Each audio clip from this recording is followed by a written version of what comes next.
Every bride wants her wedding day to be perfect.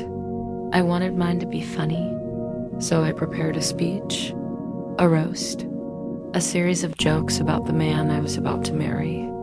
I thought it was cute. I thought it showed confidence. I thought it proved that we could laugh at anything. His name was Ethan Cole, tall, quiet, with hands that knew how to fix things and a heart that knew how to forgive. He had forgiven me for forgetting his birthday, for losing his grandmother's ring for 3 days, for showing up late to his mother's funeral. He always forgave me. He always stayed. He always looked at me like I was the best thing that had ever happened to him, even when I knew I was not. So on our wedding day, surrounded by flowers and candles and 150 people who loved us, I took the microphone. I thought I was being charming. I thought I was being the fun bride everyone would remember. I made a joke about his mother, about how she never liked me, about how she had tried to talk him out of marrying me 3 times. The crowd laughed nervously. His mother did not. I made a joke about his first job, about how he got fired for falling asleep in the supply closet. His coworkers laughed. He did not. And then I made the joke about the proposal, the one I should never have made, the one about how he had cried, how he had gotten down on one knee and his voice had cracked and his hands had shaken so badly he almost dropped the ring. I said it was adorable. I said it was pathetic. I said it was the most Ethan thing he had ever done. The crowd laughed, most of them, but Ethan did not. He sat there at the head table, his hands folded in front of him, his face completely still, and something behind his eyes went dark. Not angry, not sad, just gone. Like someone had turned off a light in a room where I had always felt safe. I did not notice at first. I was too busy laughing, too busy accepting the applause, too busy being the center of attention. But then I looked at him, really looked at him, and I saw it.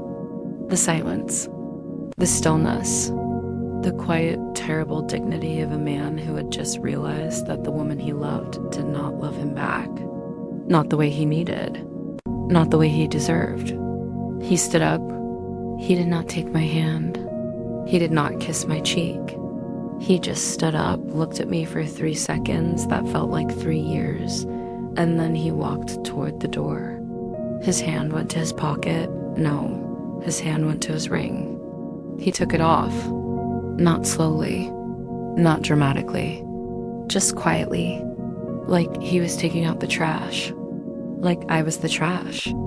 He slipped the ring into his pocket, walked out of the reception hall, and did not look back. The music kept playing. The guests kept laughing.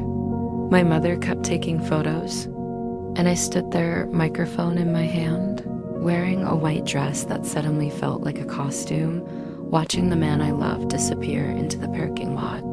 I did not follow him. I should have. I should have run after him. I should have dropped to my knees and begged. But I was humiliated. I was angry. I was the bride.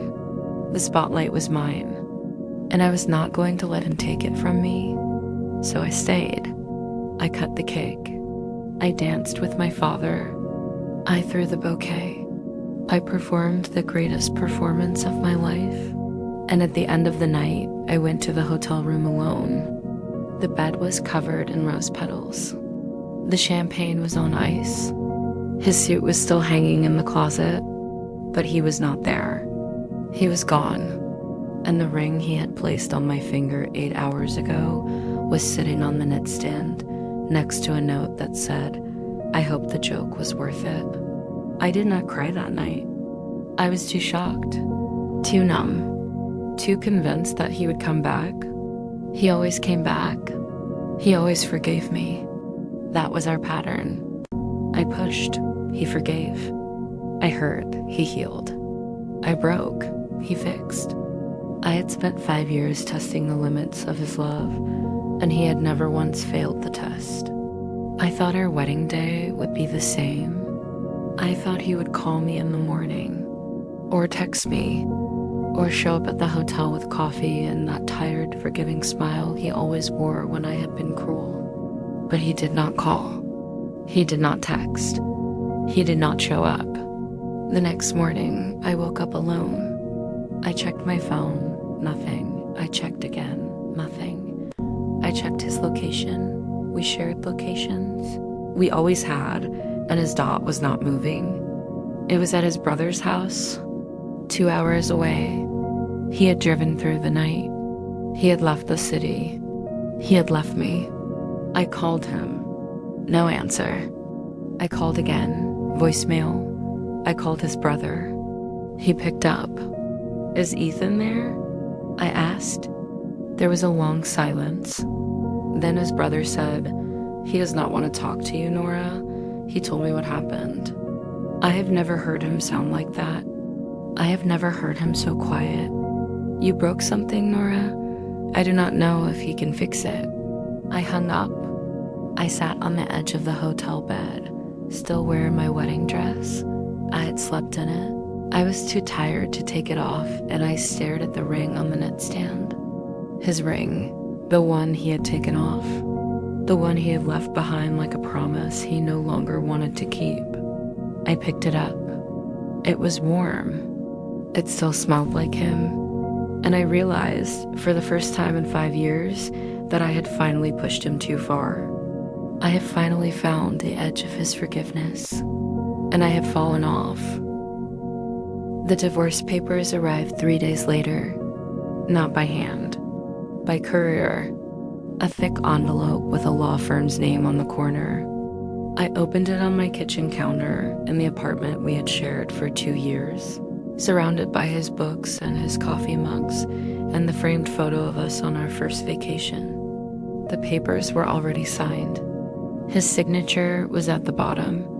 Ethan Cole, the same hand that had held mine at the altar, had signed my exit from his life. I read the papers 3 times.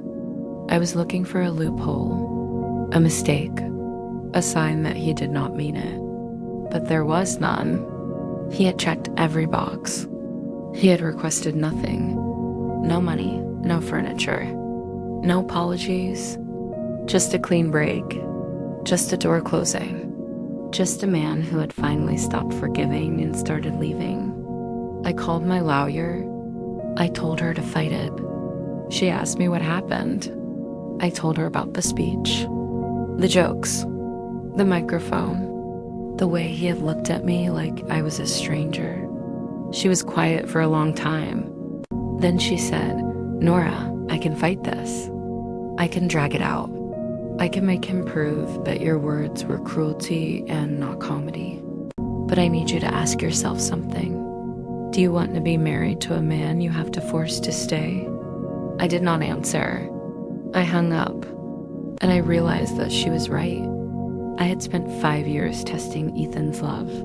I had pushed him, prodded him, poked at his wounds, laughed at his insecurities. And every time he stayed, every time he forgave, every time he proved that he loved me more than I deserved. But love is not a test. Forgiveness is not a sport. And a man who has to prove himself every single day will eventually run out of proof. Ethan had run out, not because he was weak, because I had exhausted him. I had drained him dry. And on our wedding day, in front of everyone he loved, I had held up a microphone and announced to the world that his tears were a joke, that his vulnerability was pathetic, that his love was something to be laughed at. I did not deserve his forgiveness. I did not deserve another chance. I did not even deserve an answer to my calls. So I signed the papers. I signed them in the same kitchen where he used to make me breakfast. I signed them with the same hand he used to hold. I signed them while wearing the necklace he gave me for our first anniversary. And then I packed a box. His books, his coffee mugs, the photo of us on our first vacation. I drove to his brother's house. I left the box on the porch. I did not knock. I did not call. I just drove away, And for the first time in 5 years, I did not ask for forgiveness. Because I finally understood that some things cannot be forgiven. Some wounds cannot be healed by an apology. Some loves cannot be saved by a woman who only learned to value them after they were gone. The months that followed were the darkest of my life. I moved into a smaller apartment. I stopped wearing makeup.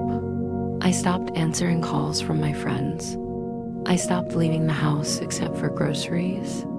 I replayed the wedding reception in my head every single night. The microphone, the laughter, his face, the way his eyes had gone dark, the way he had walked toward the door, the way he had taken off his ring. I must have watched the wedding video 100 times. Not the whole video, just that part. The part where I held the microphone and destroyed the only good thing in my life.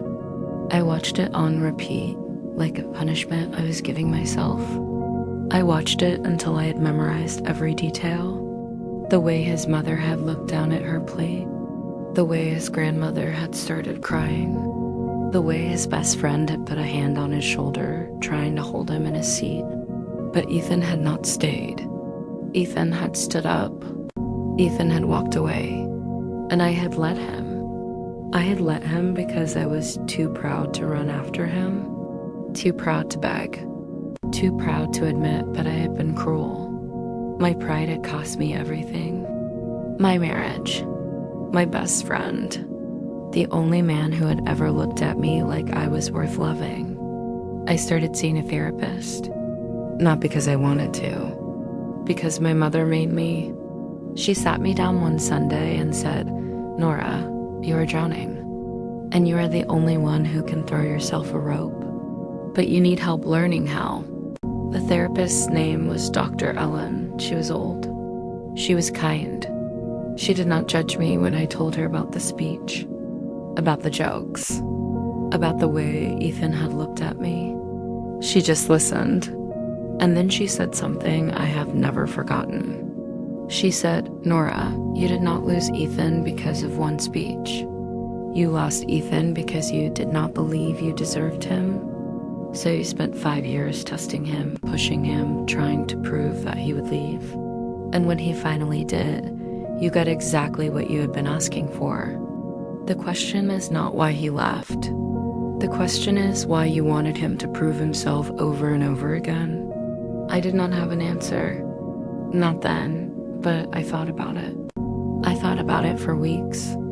I thought about it in the shower, in the car, in the middle of the night when I could not sleep. And slowly, painfully, I started to understand. I did not believe I was worthy of love. So I tested Ethan to prove that he would stay. Every joke was a test. Every cruel comment was a question. Do you still love me? Will you still forgive me? Am I still safe? And every time he stayed, every time he forgave, I felt a small, sick relief. But the relief never lasted, because the question was never really about him. It was about me. I did not believe I was worth loving, so no amount of love would ever be enough. I could have tested Ethan for 50 years. I could have pushed him to the edge of the earth, and he would have stayed. Until he could not, until the testing became torture, until the jokes stopped being funny and started being wounds. He did not leave because he stopped loving me.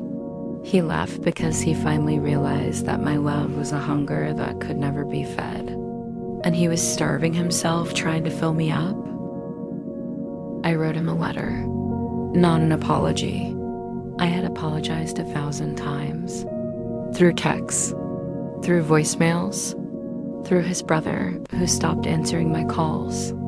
I wrote him a letter about what I had learned, about Dr. Ellen, about the testing, about the way I had pushed him because I did not believe I deserved him. I did not ask for him back.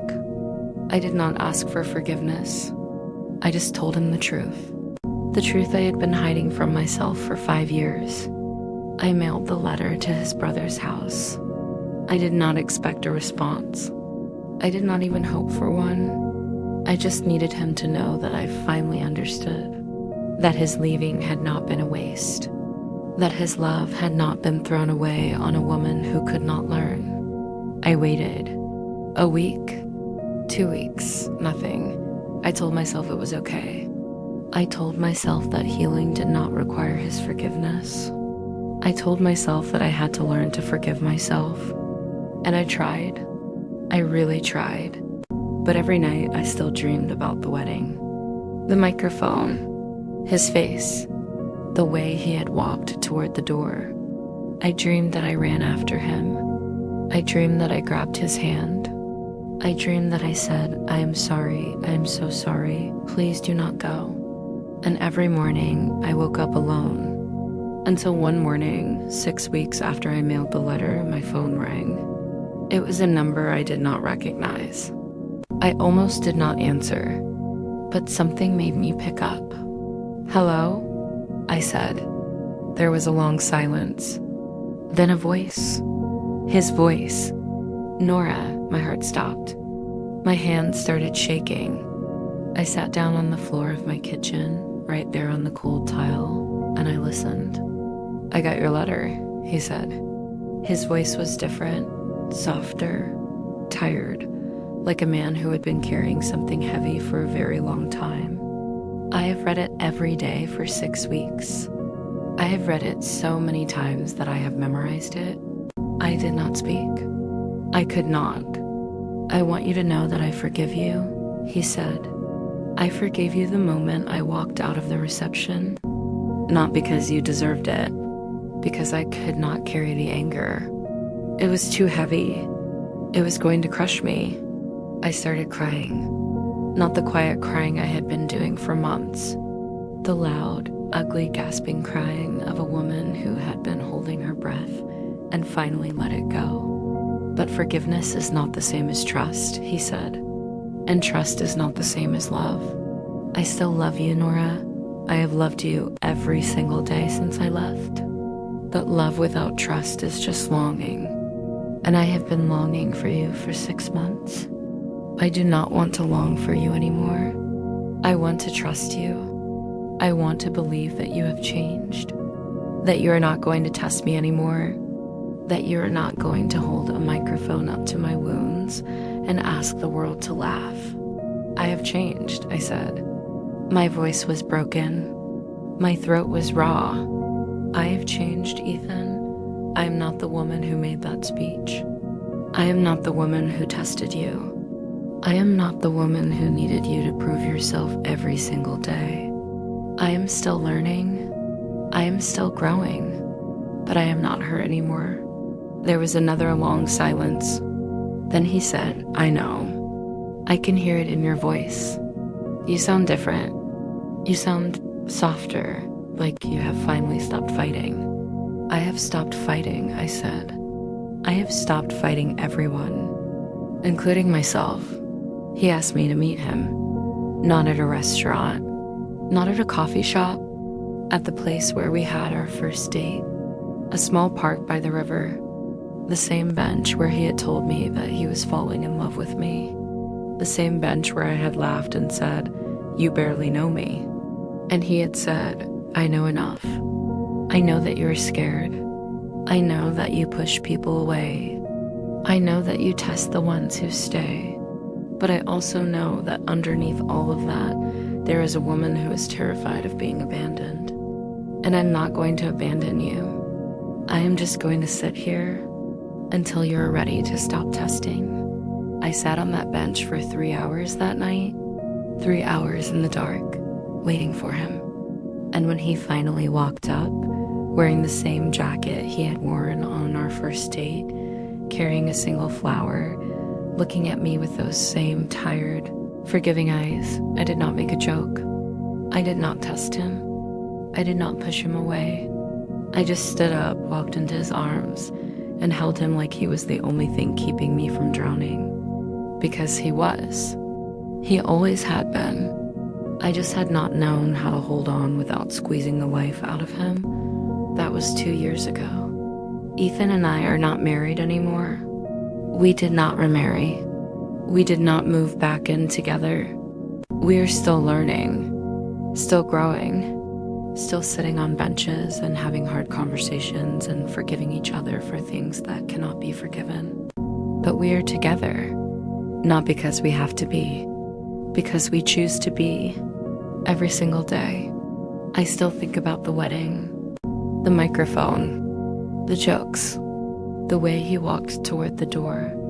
I think about it more than I should, but I do not think about it as a tragedy anymore. I think about it as a beginning. The beginning of the end of the woman I used to be. The woman who tested love because she did not believe she deserved it. The woman who held a microphone like a weapon. The woman who confused cruelty with comedy. That woman is gone. She died on that wedding night, and from her ashes, a new woman was born. A woman who knows that love is not a test, that forgiveness is not a sport, that a man who stays is not a man who has no other options.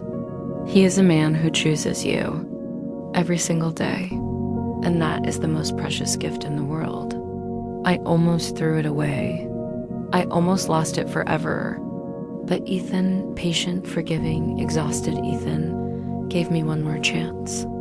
Not because I deserved it, because he believed that people can change. And I am still changing. I will be changing for the rest of my life. But I am no longer testing. I am no longer pushing. I am no longer holding a microphone. I am just sitting on a bench, holding his hand, grateful that he did not give up on me, grateful that he walked toward the door but left it open. Just a crack, just enough for the light to get in.